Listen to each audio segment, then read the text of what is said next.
देवता पहुंचे राक्षसों के पास, भगवान के कहे अनुसार बातचीत हुई, राक्षस भी तैयार हो गए समुद्र मंथन के लिए। फिर भगवान विष्णु ने देवताओं को आदेश किया, अमृतोत्पादने यत्नः क्रियताम अविलंबितम यस्य पीतस्य वै जन्तुर् मृत्युग्रस्तो अमरो भवेत्। बिना विलंब किए हुए मेरी सहायता से समुद्र मंथन करना प्रारंभ करो। तुम मंद्राचल पर्वत की मथानी बासुकी नामक सर्प की रस्सी बनाओ और मैं सहायता करूंगा। श्री हरि नारायण कछुआ बन गए, कूर्म। यहाँ पर भगवान ने कूर्मा अवतार लिया, कच्छप अवतार। कछुआ बन करके नारायण समुद्र के भीतर गए और अपनी पीठ पर भगवान ने मंद्राचल पर्वत को धारण किया। अब भगवान मंद्राचल को धारण किए हैं, समुद्र मंथन प्रारंभ हुआ है। सांप के पूंछ की तरफ देवता, सांप के मुख की तरफ राक्षस, पूंछ की तरफ देवता, पूंछ की तरफ राक्षस लगे हैं। किसी देवता ने कह दिया कि राक्षस तो देखो बड़े डरपोक हैं, तभी तो पूंछ की तरफ लगे हैं। राक्षस सुन लिया। राक्षसों ने कहा हम कायर नहीं है, हम मुख की तरफ लगेंगे। देवता यही चाहते थे, राक्षस आ गए मुख की तरफ, देवता चले गए पूंछ की तरफ। समुद्र मंथन प्रारंभ हुआ और जब समुद्र मंथन प्रारंभ हुआ तो समुद्र मंथन करने पर 14 रत्न निकले। कितने रत्न निकले? 14।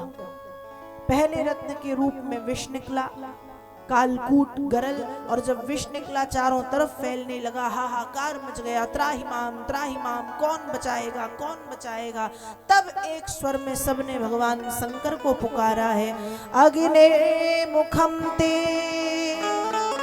खिल देवतात्मा क्षितिम विदुरलोक भवांग्रि पंकजम कालम गतिम ते खिल देवतात्मनो दिशश्च कर्णौ रसनम जलेसम। सबने एक स्वर में भगवान महादेव को पुकारा और भगवान महादेव को पुकारते हुए सब कह रहे हैं कि हे भोलेनाथ, अग्नि आपका मुख है, दिशाएं आपके कान है, पृथ्वी आपके पैर है, जल आपकी जीव है, काल आपकी गति है। हे महाकाल बाबा विश्वनाथ, इस उग्र विष से आप हमारी रक्षा करें। राक्षसों ने और देवताओं ने सबने एक स्वर में मिलकर के भगवान शंकर को पुकारा है। समुद्र मंथन प्रारंभ हुआ है और समुद्र मंथन करने पर सबसे पहले रत्न के रूप में कालकूट विष निकला, हलाहल निकला। और जब विष निकला, कालकूट निकला, तो जो देवी देवता है त्राही त्राही करने लगे, बचाओ बचाओ बचाओ। भगवान शंकर को पुकारा। उस समय भगवान शंकर प्रकट हुए और प्रकट होकर के भोलेनाथ ने उस विष का पान कर लिया। भगवान शंकर ने विष पी लिया और जब भगवान शंकर ने विष पिया, विचार किया, यदि इस विष को मैं मेरे मुख में रखता हूं तो भगवान शंकर के मुख में सारा संसार है, संसार के लोगों को कष्ट होगा। यदि मैं इस विष को गले से नीचे हृदय में पहुंचाता हूं तो भोलेनाथ के हृदय में राम जी विराजमान है, राम जी को कष्ट होगा। इसलिए ना मुख में रखा ना हृदय में, गले में ही कंठ में रोक लिया। और कंठ में जब रोका तो महादेव का कंठ हो गया, कैसा हुआ? नीला। और भगवान शंकर को नाम दिया गया नीलकंठ महादेव। क्या नाम दिया गया? नीलकंठ। भगवान नीलकंठ हो गए। संसार के कल्याण के लिए जब विष पिया तो वो विष भी भोलेनाथ के स्वरूप का एक श्रृंगार बन गया, गहना बन गया, अलंकार बन गया, आभूषण बन गया। और भोलेनाथ को नीलकंठ महादेव के नाम से हम पुकारने। नीलकंठ भगवान ने विषपान किया। जब भगवान विषपान कर रहे थे तो विष की कुछ बूंदें पृथ्वी पर गिर रही थी। उस समय जो सर्प बिच्छू आदि जीव हैं उन जीवों ने वो विष पी लिया और वे भी हो गए जहरीले। तब भगवान ने उन जीव जंतुओं को आशीर्वाद दिया कि मेरी सहायता तुम सबने की है, मेरे साथ साथ विष तुमने पिया है, इसलिए आज से तुम सभी मेरे गणों के रूप में पूजे जाओगे। उसी समय से सर्प की पूजा, विष पिया है भगवान के साथ सर्प ने, बिच्छू इत्यादि जितने भी जहरीले जीव जंतु, हम इन सबको भोलेनाथ का गण कहा जाता है। तो पहला रत्न विष भगवान शंकर ने पिया। दूसरे रत्न के रूप में कामधेनु नाम की गौ माता ऋषि मुनियों ने ली। तीसरे रत्न के रूप में उच्चैश्रवा नाम का घोड़ा जिसे राजा बलि ने ग्रहण किया। चौथे रत्न के रूप में ऐरावत नाम का हाथी जो इंद्र को दे दिया गया।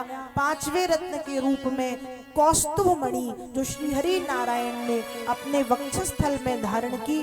छठवें रत्न के रूप में पारिजात वृक्ष जो स्वर्ग की संपदा बनाया गया कि स्वर्ग में जो रहेगा वृक्ष उसका।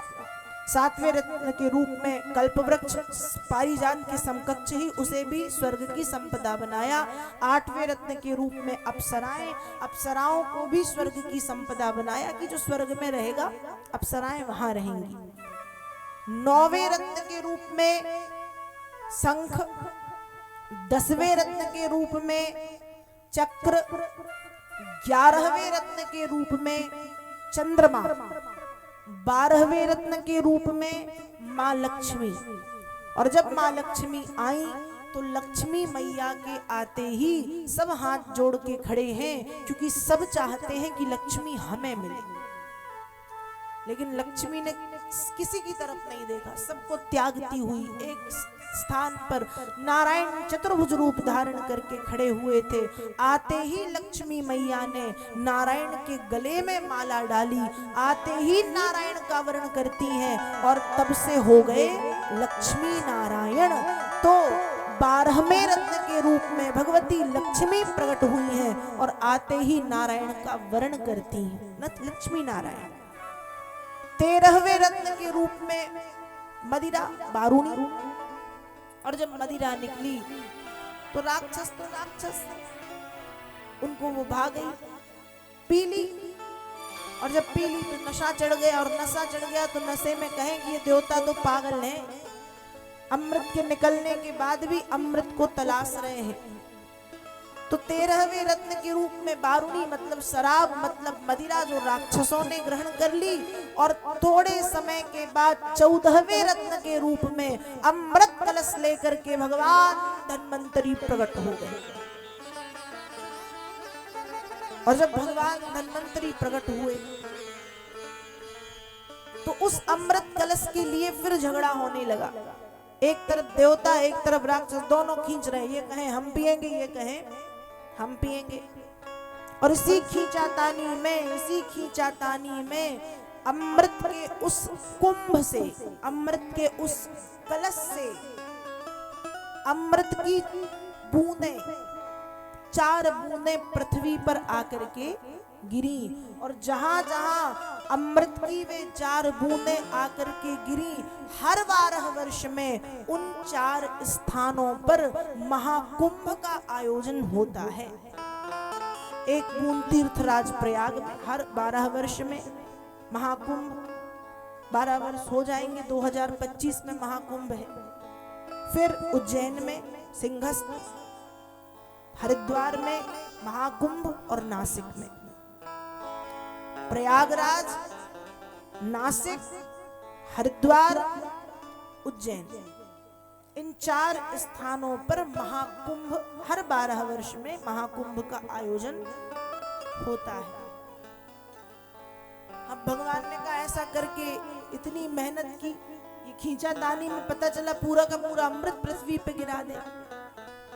इसलिए भगवान विष्णु ने सोचा क्या किया जाए। धन्वंतरी भगवान के हाथों से अमृत का घड़ा राक्षसों ने छीना और वे तो चल दिए, हम पिएंगे हम पिएंगे। पीछे पीछे देवता हमें भी पीना है, हमने भी मेहनत की है, दोनों तू मैं लड़ाई झगड़ा कर रहे हैं। भगवान ने कहा इतना काम इनका बनवाया है, इनके आगे के काम को भी बनाता हूँ। और फिर यहाँ श्री हरि नारायण ने मोहिनी रूप धारण किया है। भगवान मोहिनी अवतार धारण करते हैं, मोहिनी बनकर के प्रकट हुए। वेद व्यास जी लिख रहे हैं, नव यौवन निर्वृत्त